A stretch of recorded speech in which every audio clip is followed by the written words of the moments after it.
Bienvenue dans cette exploration de nos mécanismes intérieurs. On a sans doute tous déjà ressenti ça un jour ou l'autre, hein. Quoi donc? Ben, cette impression de se heurter à un mur invisible, ce blocage qui revient encore et encore dans un domaine de notre vie. Ah oui, je vois. Certaines sources qu'on a consultées parlent d'un plafond de verre, une espèce de limite qu'on sent bien, mais sans forcément la comprendre. Exactement. Et c'est souvent là, justement, que se nichent nos croyances, tu vois. Nos croyances. Oui, ces idées qu'on tient pour absolument vraies. Sur nous, sur les autres, sur le monde en général. Alors, il y en a qui nous portent, c'est sûr, ça nous donne des ailes. Heureusement. Mais d'autres, les fameuses croyances limitantes, elles agissent comme des freins super puissants. Et le plus fou, c'est qu'on n'en a pas toujours conscience. Ok, alors, plongeons là-dedans. Aujourd'hui, on va explorer ensemble les documents qu'on a reçus pour essayer de décortiquer ça. Comment ces croyances s'installent, comment elles influencent très concrètement nos vies. Oui, notre potentiel, nos actions, et puis, au final, nos résultats. C'est un peu une boucle, quoi, ça se renforce tout seul. Il y a même un schéma qui illustre bien ça dans un des supports. Tout à fait. L'objectif de notre discussion aujourd'hui, il est double en fait. D'abord, saisir ces mécanismes un peu invisibles, et puis explorer des pistes pour identifier les pensées qui nous freinent, nous spécifiquement. L'idée, c'est un peu ce que disait Jung, qui est cité d'ailleurs. Oui, rendre l'inconscient conscient, pour ne plus subir ce qu'on appelle parfois le destin, quoi. En gros, reprendre un peu les commandes en comprenant ce qui se joue en dessous. Bon, alors, commençons par la base. Une croyance, c'est quoi au juste, d'après ce qu'on a pu lire? Alors, essentiellement, c'est décrit comme une sorte de connexion que notre esprit établit entre différentes idées, des schémas de pensée, si tu veux. D'accord. Ça prend souvent la forme d'affirmations, des pensées internes qui nous semblent justes, évidentes, comme des lois personnelles, presque indiscutables. Des lois personnelles. Oui, un des documents donne des exemples assez parlants. Ça peut être des équations un peu réductrices, genre moi égale incapable. Ou alors des liens de cause à effet, type si je m'attache, je vais forcément souffrir. Et j'imagine que ces lois personnelles, comme tu dis, elles opèrent souvent en mode sous-marin, sans qu'on s'en rende compte. Complètement. Elles agissent comme des filtres invisibles. Elles trient les infos qui nous arrivent et elles privilégient celles qui confirment ce qu'on croit déjà. D'accord, un biais de confirmation permanent, en quelque sorte. Exactement. Une source parle même d'un codage figé d'expériences passées. Notre cerveau, il enregistre en permanence, il engramme des conclusions. Surtout pendant l'enfance. Et souvent, l'événement précis qui a créé la croyance, on l'a complètement oublié. Mais alors ça vient d'où? Comment ça s'installe si profondément? Alors là, les sources sont assez d'accord. Les origines sont multiples. Il y a nos expériences perso, bien sûr, surtout celles des 7 premières années, voire même avant la naissance, comme le souligne Marion Blick. Avant la naissance, carrément? Oui, la période de gestation compte aussi. Mais il y a aussi l'éducation, évidemment. Les loyautés familiales, conscientes ou non d'ailleurs. Les non-dits, tout ça. Et même ce qu'on appelle le transgénérationnel. Ah oui, ce mot revient souvent. Le transgénérationnel. Tu peux nous éclairer un peu là-dessus? C'est l'idée que certains schémas, des schémas émotionnels par exemple, ou des fardeaux, des croyances, qui n'ont pas été réglés, peuvent se transmettre d'une génération à l'autre. C'est comme un héritage invisible, quoi. D'accord. Et puis, faut ajouter à ça l'influence énorme de notre culture, de notre milieu social, avec tous les préjugés, les stéréotypes qui flottent dans l'air. Ça crée une sorte de bain dans lequel nos propres croyances vont baigner et se développer. Ce qui est frappant aussi dans les documents, c'est le lien très fort qui est fait entre ces croyances et nos valeurs les plus profondes. L'amour, la sécurité, la justice. Absolument. C'est comme si nos croyances s'organisaient autour de ce qui compte vraiment le plus pour nous. Et là, il y a un paradoxe super intéressant qui est souligné dans le matériel. Ah oui? Lequel? Les croyances les plus tenaces et souvent, attention, les plus limitantes, elles sont fréquemment accrochées à nos valeurs les plus élevées. Attends, comment ça? Une croyance limitante qui serait liée à une valeur super positive. Ça paraît bizarre. T'aurais un exemple concret? Ok. Imagine quelqu'un pour qui la valeur famille est primordiale. Vraiment au sommet. D'accord. Cette personne pourrait développer une croyance limitante du genre «je dois toujours faire passer les besoins de ma famille avant les miens». Tu vois le truc? Oui, je vois où tu veux en venir. Et à force, elle s'épuise, ou elle renonce à ses propres rêves, ses propres aspirations. La valeur de départ, la famille, elle est belle, hein, mais la croyance qui en découle devient une sorte de piège. En fait, ce sont nos critères personnels, comment on définit concrètement ces valeurs pour nous, qui vont déterminer si on se sent épanoui ou complètement coincé. D'accord, ok, je vois mieux le paradoxe maintenant. C'est subtil.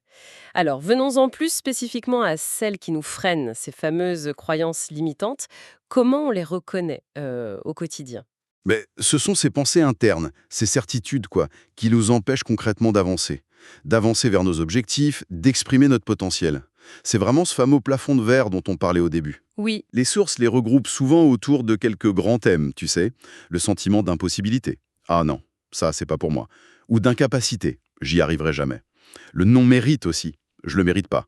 Ou parfois c'est une forme d'intolérance qui nous ferme des portes.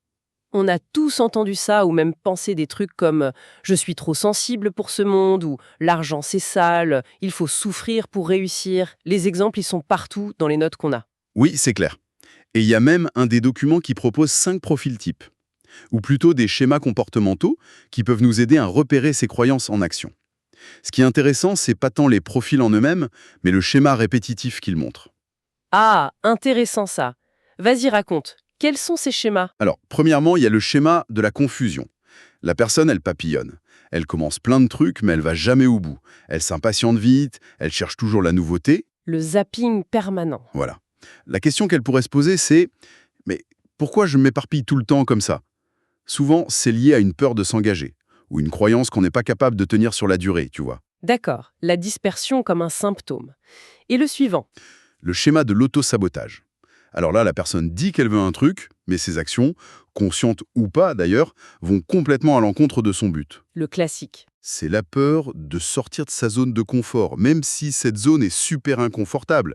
C'est la peur de l'effort, de l'apprentissage, de l'échec possible. Une pensée typique, ce serait « Oh non, cette opportunité, elle est trop bonne pour être vraie. Ça va forcément rater. » Je vois. Le troisième schéma? Le manque de clarté. Là, les objectifs restent hyper vagues, très généraux. Je veux juste être bien ou je veux réussir ma vie. Mais ce manque de précision, ça paralyse complètement l'action. Pourquoi? Bah souvent, derrière, il y a une peur de définir clairement ce qu'on veut.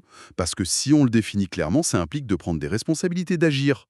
Le défi ici, c'est de passer du pourquoi ça marche pas au OK, comment je peux faire concrètement pour que ça marche mieux. Logique. Ensuite, on a le grand classique, le perfectionniste. Ah oui, celui-là. Celui qui repousse sans cesse parce que c'est jamais assez bien, jamais parfait. Il a une peur bleue de faire une erreur ou d'être jugé. Il doute tout le temps de sa légitimité. Du coup, il est souvent dans l'immobilisme. Et la clé, ce serait quoi dans ce cas-là? La clé suggérée, c'est de viser l'excellence, c'est-à-dire la progression, s'améliorer petit à petit, plutôt que la perfection, qui est une illusion et qui paralyse complètement. D'accord. Et le dernier, tu l'as appelé le Saint Bernard ou le serviteur. C'est ça. C'est la personne qui fait passer systématiquement les besoins des autres avant les siens, qui a un mal fou à dire non, qui cherche désespérément l'approbation des autres. Elle est terrorisée à l'idée de décevoir ou de ne plus être aimée si elle dit non. Le risque, c'est de s'oublier complètement, j'imagine. Exactement. Et à force de s'oublier, la frustration monte, le ressentiment s'installe. Le besoin criant, là, c'est l'affirmation de soi. Apprendre à écouter ses propres besoins et à les exprimer. Ok, ces 5 schémas, ça donne vraiment des pistes concrètes pour s'observer, c'est intéressant. Et l'impact de ces croyances qui sont derrière tout ça, il est décrit comme assez lourd, non, dans les documents? Ah oui, effectivement. Ça ne fait pas que limiter notre potentiel ou fausser nos actions et donc nos résultats, le fameux cycle dont on parlait. Ça génère aussi énormément d'émotions désagréables, de la frustration, de la culpabilité, de la peur. Et ça peut même, selon les sources, avoir des répercussions sur notre bien-être général, voire notre santé physique et mentale. Bon, le diagnostic est posé. C'est assez éclairant, c'est vrai, mais ça peut aussi faire un peu peur ou sembler un peu décourageant. La grande question maintenant, c'est est-ce qu'on peut vraiment changer ces programmations si profondes? Est-ce que les documents proposent des pistes concrètes? Oui, et c'est là que ça devient vraiment passionnant, je trouve. La toute première étape, elle est absolument cruciale, et elle est martelée dans toutes les sources. C'est la prise de conscience. Le fameux passage de l'inconscient au conscient dont parlait Jung. Exactement. Sans ça, aucun changement n'est possible. C'est la base de tout. Mais comment on fait concrètement pour prendre conscience d'un truc qui est justement inconscient par définition? C'est un peu le serpent qui se mord la queue, non? C'est une excellente question. Alors, plusieurs approches sont suggérées. D'abord, l'autoréflexion. Une autoréflexion un peu guidée quand même. Regardez honnêtement les domaines de notre vie où ça coince, où ça bloque de façon récurrente. La confiance en soi, les relations, le boulot, l'argent, la santé. Marion Blick insiste beaucoup là-dessus. D'accord. On peut aussi faire un exercice qui est proposé dans un des supports, simplement lister les croyances dont on est conscient. Les hommes sont, le travail c'est, moi je suis. Et ensuite, se poser la question toute simple. Est-ce que cette pensée-là, elle m'aide à, ou est-ce qu'elle me nuit X? Simple et efficace. Oui. Et puis, essayer de remonter à l'origine supposée de la croyance, c'est aussi une étape clé qui est mentionnée, d'où ça pourrait venir. Et il y a aussi l'observation des schémas répétitifs dont tu parlais? Oui, ça c'est une piste super puissante, observer les répétitions dans notre propre vie. Toujours les mêmes types de relations qui foirent, toujours les mêmes galères au boulot. Et comme le suggère Marion Blick, parfois c'est utile de regarder s'il y a des échos dans l'histoire familiale. Les secrets, les faillites à répétition, les maladies, certains types de relations qui semblent se transmettre de génération en génération. Exactement. Ces schémas transgénérationnels. Les notes mentionnent aussi un outil plus spécifique, la matrice d'identité. Ça a l'air d'être un outil un peu plus structuré pour cette exploration. Tu peux nous en dire plus? Oui, alors c'est un outil qui vient de la PNL, la programmation neurolinguistique. Il est attribué à Robert Dills. Son but principal, c'est vraiment d'aider à clarifier qui on est, qui on veut devenir, et aussi qui on ne veut surtout pas être. C'est particulièrement utile quand, surtout dans les moments de transition importants, hein, tu vois. Un changement de carrière, une maladie, un deuil, la retraite, devenir parent. Tous ces moments où notre identité est un peu chamboulée. C'est une sorte de cartographie de nos croyances sur nous-mêmes, sur notre identité. Une cartographie. Comment ça se présente concrètement? Je crois me souvenir qu'il y avait 6 cases, c'est ça? Ça peut paraître un peu abstrait pour une écoute audio. Oui, il y a 6 cases, mais on peut simplifier l'idée générale. Le but, c'est d'explorer différentes facettes de notre identité en se posant quelques questions clés réparties dans ces cases. Par exemple, on va explorer Vas-y. ce qu'on voudrait être, mais qu'on ne pense pas être. Ça révèle nos limites perçues, nos frustrations. Ou alors, ce qu'on voudrait être et qu'on sent que c'est possible. Ça touche à nos espoirs, notre potentiel. D'accord. Limite et potentiel. Et à l'inverse, on explore aussi ce qu'on ne veut surtout pas devenir, mais qu'on a peur de devenir. Ça pointe vers nos peurs, nos faiblesses perçues. Et puis, il y a une case très importante qui concerne ce qu'on ne veut pas être, mais qu'on sent qu'on est déjà un peu. La culpabilité, la honte. Exactement. C'est notre part d'ombre. Et une note intéressante dans le document précise que cette ombre, qu'on a tendance à rejeter, elle contient souvent des messages super précieux pour notre évolution. Faut pas la négliger. Ok, donc l'idée c'est moins de remplir toutes les cases à la perfection que de se servir de ces différents angles pour réfléchir sur soi. C'est exactement ça. On choisit une situation qui nous préoccupe, on note ce qui nous vient spontanément, des mots, des images, peu importe. Et puis, le cœur de l'outil, ce sont les questions qu'on se pose ensuite pour chaque case. Qu'est-ce que ça veut dire pour moi, ce mot-là? Quelle qualité pourrait bien se cacher derrière cette peur? Quelle émotion ça réveille en moi? Et maintenant, quel tout petit pas je pourrais faire en lien avec ça? Ça aide vraiment à débusquer des croyances fondamentales qui nous définissent, pour le meilleur et pour le pire. Super. Une fois qu'on a un peu plus de clarté sur ses croyances, que ce soit par l'introspection ou avec un outil comme la matrice, comment on passe à l'étape d'après? La transformation. Est-ce que la simple prise de conscience, ça suffit? C'est le socle. Indispensable. Mais souvent, non, ça ne suffit pas. Il faut aller plus loin. Les stratégies qui sont proposées dans les documents, on peut les regrouper en 2 grands axes, je dirais. Le travail sur l'état d'esprit, le mindset, et puis le passage à l'action concrète. D'accord. Commençons par l'état d'esprit. Comment on fait pour modifier une pensée qui semble gravée dans le marbre depuis des années? Alors, plusieurs techniques sont évoquées. D'abord, il faut questionner la rigidité de la croyance, c'est-à-dire chercher activement les contre-exemples. Si je crois « je rate toujours tout », est-ce qu'il y a eu une seule fois où j'ai réussi quelque chose? Même un tout petit truc. Le PowerPoint insiste là-dessus, sur cette chasse aux exceptions. Trouver la faille dans la généralisation. Exactement.